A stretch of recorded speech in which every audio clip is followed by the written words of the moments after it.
날씨가 많이 추워졌습니다. 새벽 기도를 준비하기 위해서 또 어제부터 오늘 새벽에 준비하신 또 안내하시고 또 방송실 인도해 주시고 찬양 인도해 주시고 간식을 준비해 주신 우리 분들께 감사를 드립니다.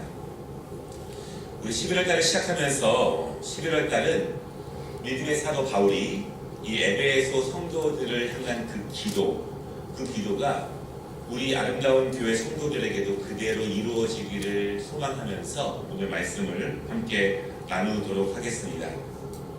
오늘 말씀은 바울이 에베소 교회 성도들에게 전하는 말씀입니다. 하지만 사실은 하나님께서 바울을 통해서 에베소 교회 성도들에게 말씀하시고 싶으신 말씀이고 동시에 하나님께서 이 말씀을 통해서 우리 교회에게 주시는 말씀으로 여러분 믿으시기를 바랍니다.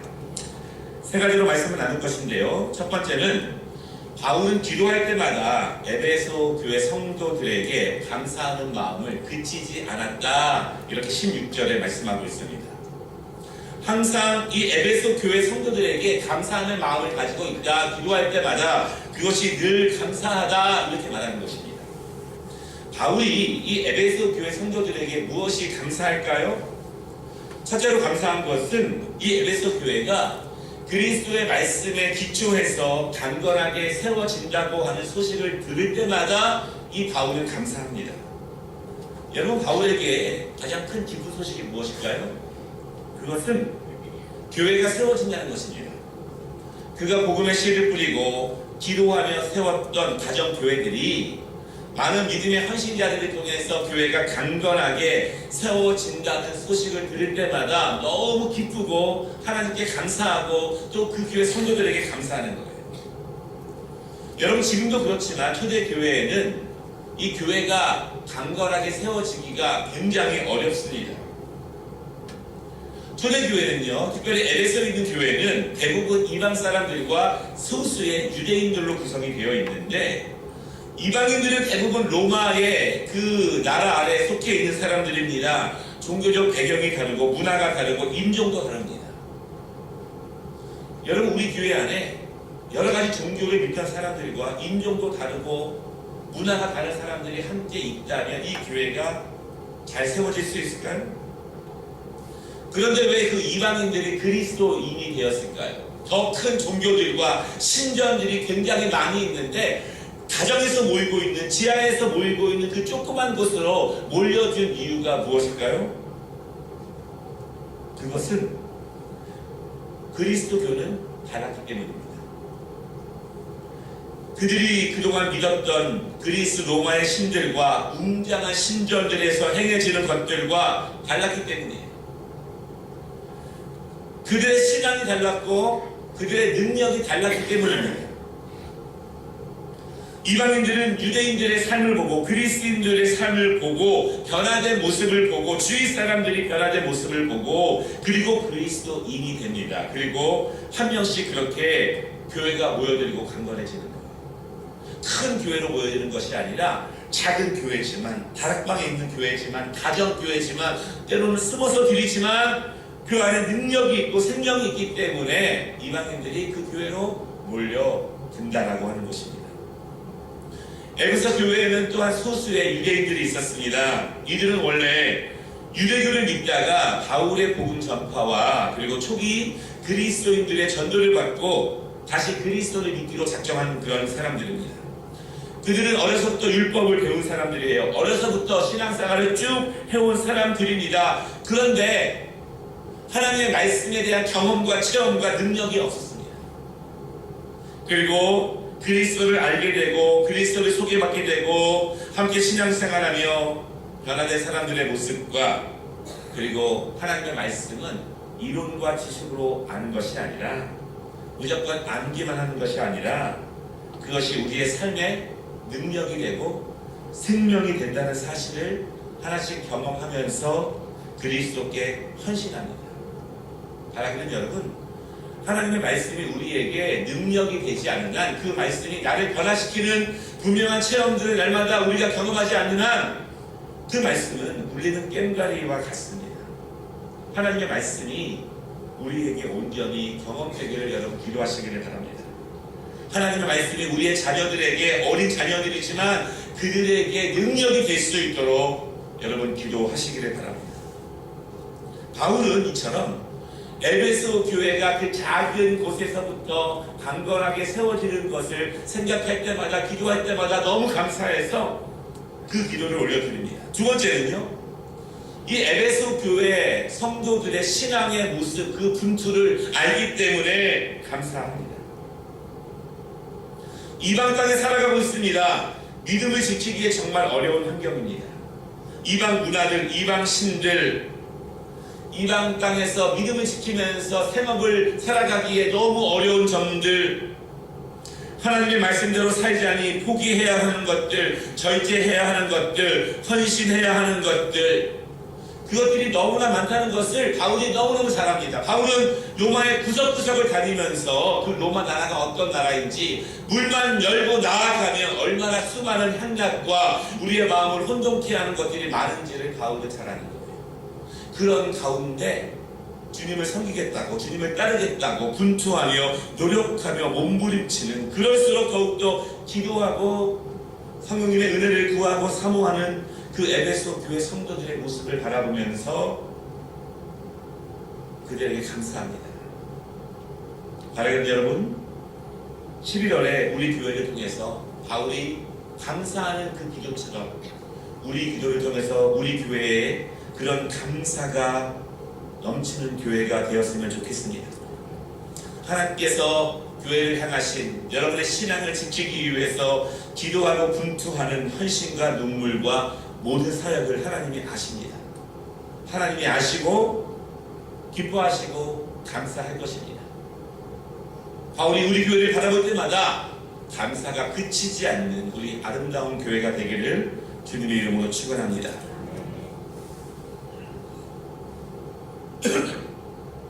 두 번째 바울이 기도한 것은 지혜와 계시의 영을 위해서 기도했다, 이렇게 말합니다. 17절에 보니까 바울은 에베소 교회 성도들에게 하나님께서 지혜와 계시의 영을 주시기를 간절히 기도합니다. 바울은요, 에베소 교회가 강건해지고 믿는 자가 많아지고 교회가 세워지는 것에 감사했습니다. 그러나 여러분, 그것이 그리스도인의 최종 목표가 아닙니다. 교회를 건축하고 많은 성도들이 모여들면 그것이 교회의 최종 목표가 아닙니다. 하나님께서 거기서 스탑! 이만 됐다! 이렇게 말씀하시지 않습니다. 많은 교회가 건축을 하게 되고 어느 정도 안정이 되게 되면 영혼에 대한 열정과 하나님의 나라에 대한 열정이 점점 사그라듭니다. 왜냐하면 이 정도 나는 최선을 다했고 여기서 그만해도 된다, 이런 마음이 있기 때문입니다. 그러나 그것은 하나님이 우리에게 향하신 최종 목표가 아니라는 것입니다. 바울은 각 그리스도인들이 하나님의 지혜와 계시의 영으로 충만하기를 기도합니다. 여러분, 이것은 바울의 일관된 진술이에요. 늘 말씀하고 있는 것입니다. 골로새서 1장 9절에 보니까 이렇게 말씀합니다. 이로써 우리도 듣던 날부터 너희를 위하여 기도하기를 그치지 아니하고 구하노니 너희로 하여금 모든 신령한 지혜와 총명에 하나님의 뜻을 아는 것으로 채우게 하시고, 이렇게 말합니다. 우리의 지혜가 하나님의 아는 것으로 온전하게 채우기를 원하는 것, 계시의 영을 통해서 우리 안에 성령의 은혜가 충만하기를 원하는 것, 여러분, 그것이 바울이 기도하고 바라고 또한 에베소 교회에게 더욱더 건면하는 그것입니다. 고린도후서 10장 5절에 이렇게 말씀하고 있습니다. 하나님을 아는 것을 대적하여 높아진 모든 것을 다 무너뜨리고 모든 생각을 사로잡아 그리스도께 복종하게 하니. 여러분, 진정한 지혜는, 진정한 계시는 하나님을 아는 지식이 가장 고상하다는 것을 먼저 깨달을 수 있는 지혜입니다. 그것을 깨닫지 못하는 사람들이 많습니다. 그리고 그 지혜는 다른 모든 지식들을 그리스도 앞에 복종시켜야 한다는 것을 깨닫는 지혜입니다. 그리고 그 지혜는 우리의 모든 것은 오직 예수 그리스도의 지혜로 채워야 한다는 것을 믿는 지혜이고, 그리고 그 지혜만이 우리를 강건하게 하나님의 뜻대로 인도한다는 것을 믿는 지혜입니다. 여러분 믿으십니까? 우리 내적으로 무엇을 채우시겠습니까? 게임을 채우시겠습니까? TV와 스포츠를 채우시겠습니까? 우리 안에 하나님의 말씀과 성령의 가르치심의 지혜로 우리가 채워져 가는 것, 그것이 하나님께서 모든 그리스도인들에게 향하신 최종 목표라는 것을 여러분 믿으시기를 바랍니다. 11월 우리 모든 교회가, 우리 모든 성도들과 가정마다 하나님의 지혜를 더욱더 사모하시기를 바랍니다. 그 계시의 영으로, 그 지혜로 우리의 영혼을 채우고, 그 지혜가, 하나님의 지혜가 우리의 삶의 현장에서 영적 분별력을 가지고 능력을 가지고 구체적으로 나타날 수 있도록 그 은혜를 구할 수 있는, 그렇게 되는 11월이 되시기를 주님의 이름으로 축원합니다. 세 번째, 바울은요, 에베소 교회 성도들이 소망으로 가득 차기를 기도합니다. 18절에 이렇게 말합니다. 바울은 에베소 교회 성도들의 눈이 밝아져서 하나님께서 에베소 교회 성도들을 그 시대에 그 교회로 부르신 뜻을 깨닫고 그 안에서 소망을 갖고 그 소망으로 충만해져서 고난과 박해의 시대, 믿음을 지키기 어려운 시대에, 그리스도를 따라가기에 십자가를 지기 어려운 시기에 소망을 가지며 견디며 표대를 향해서 나아가는 것을 바울이 기도합니다. 그리스도인들에게는 소망이 분명히 필요합니다. 집 나간 아들이 돌아온다는 분명한 믿음, 소망, 하나님이 내 인생을 인도하실 것이라는 분명한 소망이 필요합니다. 소망은 현재가 아니에요. 분명히 이루어질 것이라고 하는 소망입니다. 이 세상의 끝이 아니라는 소망이 필요합니다. 지금은 박해를 당하지만, 지금은 고난을 당하지만, 지금은 슬프지만, 지금은 힘들지만 우리가 견디고 인내하며 참아내며 그럼에도 불구하고 하나님의 지혜를 구하고 이 땅을 살아가야 되는 이유는 이 땅이 끝이 아니라는 분명한 믿음과 소망이 있기 때문입니다. 소망이 있으면 견딜 수 있고, 소망이 있어야 말씀을 의지할 수 있는 거예요. 불안하고 힘들고 어둡고 낭망되고 믿을 수 없는 환경 가운데서도 소망이 있어야 그 말씀을 의지하며 오늘도 나아갈 수 있습니다. 인간적인 욕구와 선택, 성령의 감동과 말씀의 가르침이 충돌할 때 내 마음의 소망이 분명해야 성령의 일을 도모할 수 있는 거예요. 갈등 상황에서, 선택의 기로에서 문제를 해결하며 나아갈 때, 그때 나를 절제하며 믿음을 붙잡을 수 있고 하나님의 말씀을 우선적으로 붙잡을 수 있고 순종할 수 있는 것은 내 마음의 소망이 얼마나 강하느냐, 그것이 우리의 소망의 척도가 된다고 하는 것입니다. 여러분, 소망은 어떻게 생길까요? 17절에 말씀하신 하나님의 계시가 우리 안에 있어야 합니다. 하나님의 계시가 봐야 소망이 생깁니다. 들은 것으로 끝나지 않습니다. 경험해야 소망이 생깁니다. 안 보고 가연이 아깝습니다. 경험을 안 하고 하연이 계산되는 것이 많아집니다.